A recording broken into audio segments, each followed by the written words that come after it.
At night, even in America's quietest hours, some sounds never fade. A missing brother knocking on a door. A name whispered in the dark of the New York subway. Jacob learned his lost brother had found a way back. Daniel realized someone he'd never met had watched him for years. What they faced wasn't different. Two shapes of the same darkness. And remember, the dark doesn't follow people. It returns for the ones it already knows.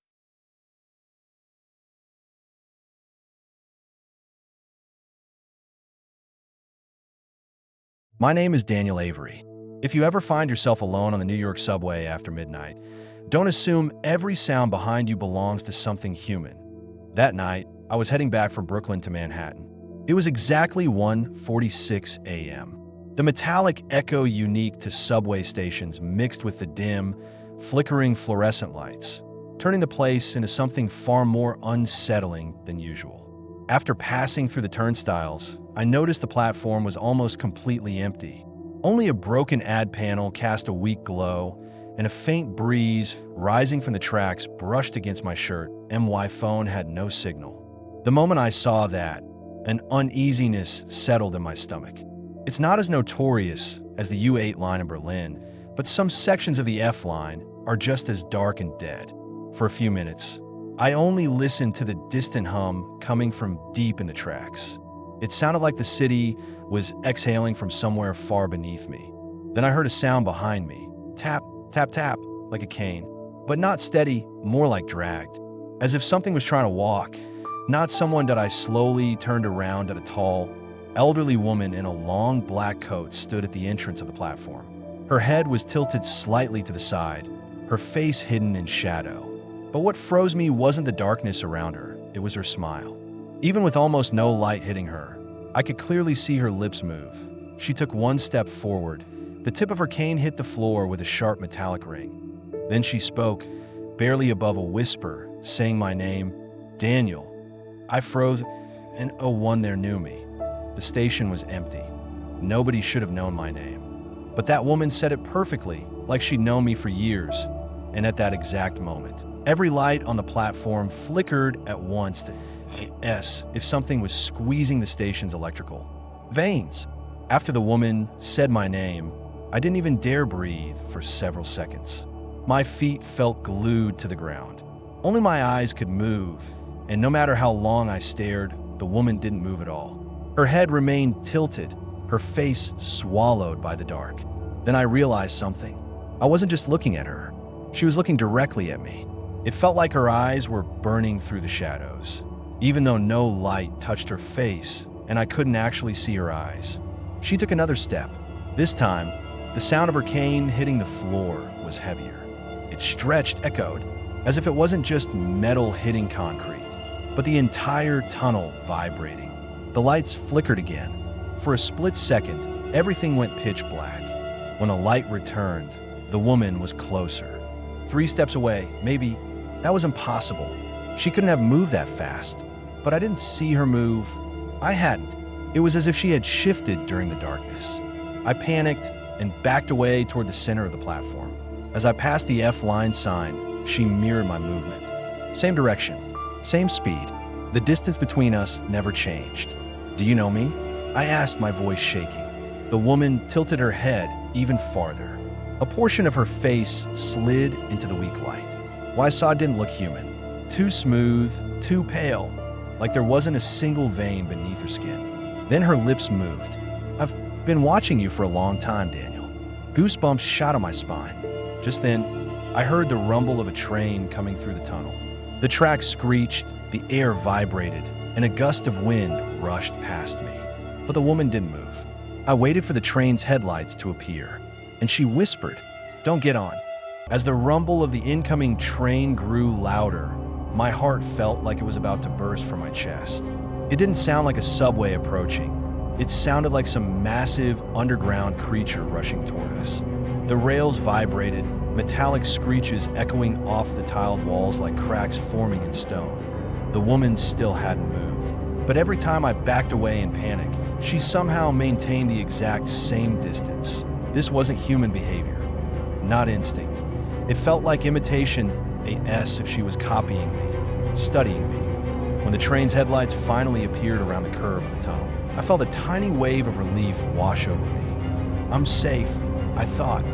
Then she moved. For the first time, she moved. Fast, she slammed her cane onto the platform. A sharp metallic scream tore across the station, echoing violently. And then, the woman simply vanished, not by running, not by fading to IT. Was like the darkness itself swallowed her whole that I held my breath slowly. Turned around to N01. As the rumble of the incoming train grew louder, my heart felt like it was about to burst from my chest. It didn't sound like a subway approaching. It sounded like some massive underground creature rushing toward us. Nothing, silence, except for the roaring train and my pulse pounding in my ears. Then a whisper came, right beside me. Daniel, the voice was at ear level. Someone was standing right next to me. But there was no one there that I jumped back so hard I almost fell onto the tracks. My ankle twisted painfully, but I caught myself just in time as the train's headlights filled the platform. I saw something reflected in the car window, the silhouette, a figure shaped like the woman. But she wasn't inside the train. She was behind the glass, inside the darkness. AS, if the tunnel had glued her shadow onto the window. Her form stretched toward me. Reaching, the air around me dropped to freezing. My breath fogged instantly. Then the whisper returned, "You shouldn't have boarded." When the train doors slid open, I expected crowds rushing out. Noise, anything. But the car was nearly empty. Just a few sleeping homeless guys and a kid in a hoodie slumped in the corner. Despite the cold air on the platform, warm air hit my face from inside the train. The woman's last whisper echoed in my skull. You shouldn't have boarded, but standing outside felt worse. Like if I stayed one more second, something would pull me into the tracks. So I jump inside. The doors shut with a soft click. Then, the lights flickered, just for a second. But when they came back on, I noticed something wrong. The kid in the corner wasn't alone anymore. Next to him sat a contour, a shadow, a silhouette. Her silhouette. A cold shiver crawled up my spine. I couldn't move. Every time the train shook, that shape trembled too, but it never lost its outline. It didn't behave like a human shadow. After a moment, the kid stirred, bleary-eyed, half asleep. "Yo, who's sitting next to me?" he muttered. The shadow turned toward him. A deep, vibrating hum filled the car, growing like thunder trapped inside metal. The windows rattled. The lights threatened to burst.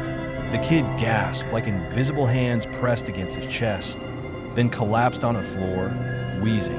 I tried to scream, but nothing came out. The silhouette glided toward me. Her cane didn't touch the ground. Her feet didn't exist. She stopped right in front of me. I couldn't see her face, but I felt her breath. Then she whispered, "I'm never letting you go, Daniel."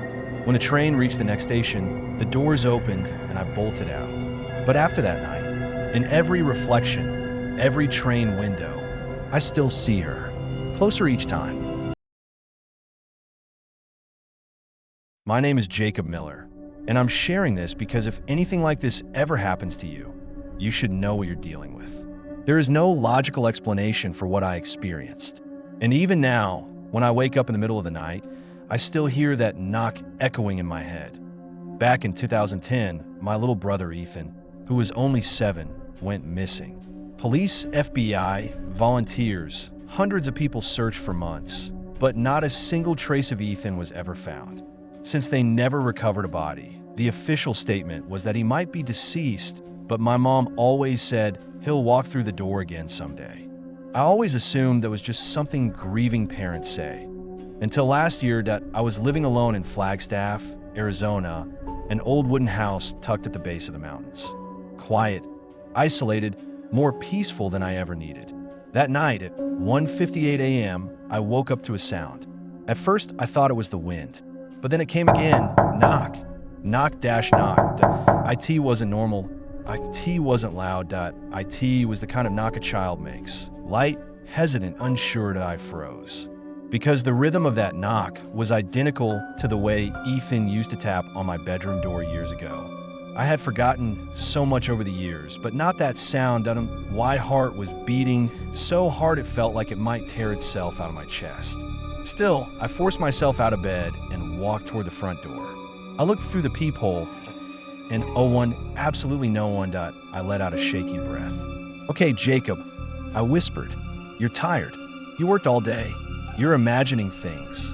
I was turning back toward my bedroom when it happened. The doorknob began to turn. Slowly, quietly, carefully, not with the strength of an adult, but the weak, uncertain strength of a child's small hand that my knees almost buckled. Because right before Ethan disappeared, he used to struggle with doorknobs in that exact way.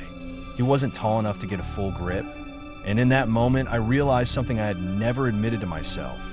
I was never truly convinced Ethan was dead, but worse than that, I wondered if the thing turning the knob wasn't Ethan alive, but Ethan coming back. As the doorknob slowly turned downward, my breath tightened in my throat. I didn't know if someone had broken into my house or if my mind was betraying me, but whatever was on the other side of that door wasn't acting like an adult. The movement was too soft, too timid, exactly how Ethan used to fumble with doorknobs. For a few seconds, I couldn't move. The knob released on its own, making a small click. Then I heard it, a faint, shallow breathing sound, the kind a scared child makes. Then silence. I gathered what little courage I had and whispered, "Who's there?" No answer. My hand shook as I reached for the chain lock. I didn't dare remove it, but I looked through the peephole again. Still no one. At least, no one visible.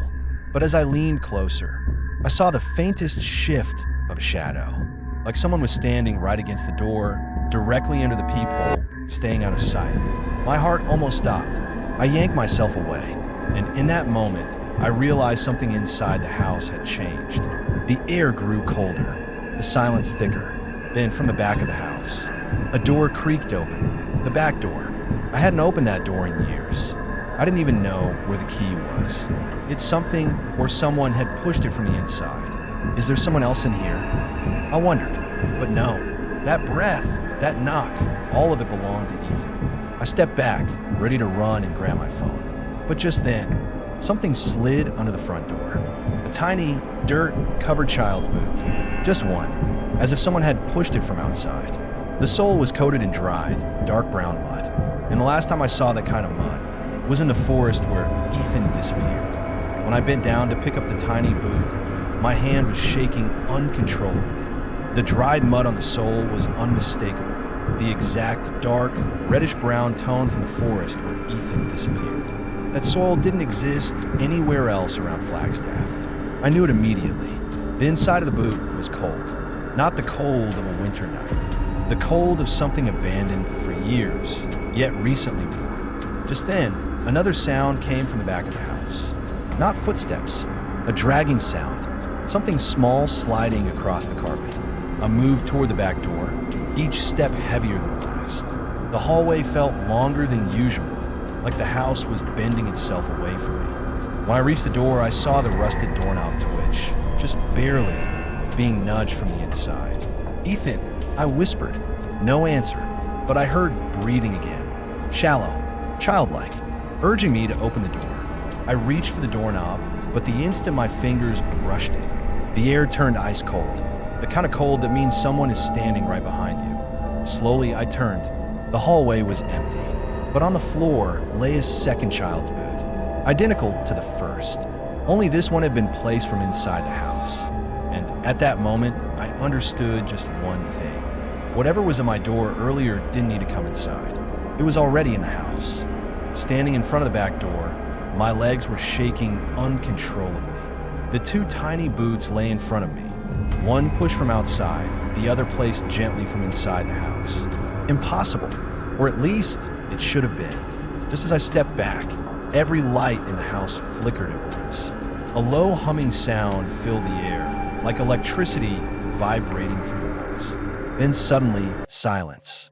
That's when I heard it, breathing, very close, right behind me. I couldn't turn.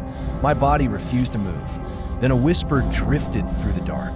"Jake," Ethan's voice, perfectly clear, a sound I hadn't heard since I was a teenager, now ripping through my memory. I forced myself to turn around. No one there. But at the end of the hallway stood the silhouette of a small child. Still, unmoving. Only the muddy footprints around his feet were visible. "Ethan," I said. The silhouette took one step forward. The mud on his shoes, identical to the mud from the day he vanished. Even his clothes were the same, as if he had walked straight out of the forest and into my house. But then I saw his eyes, and I knew immediately this wasn't my brother, or at least not only my brother. I stumbled backward. The silhouette flickered like a dying bulb and vanished. I moved out the very next day, but some nights I still hear that same knock on my door.